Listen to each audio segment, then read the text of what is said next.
Before you begin, remove the base enclosure, battery, and USB-C bracket. Removal. Remove the P1 Phillips head screw that secures the RJ-45 bracket to the top cover.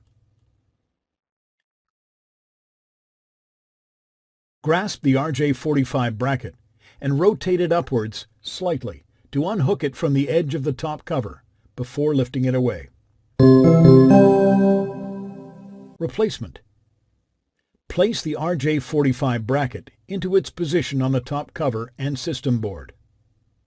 Replace the P1 Phillips head screw that secures the RJ-45 bracket to the top cover.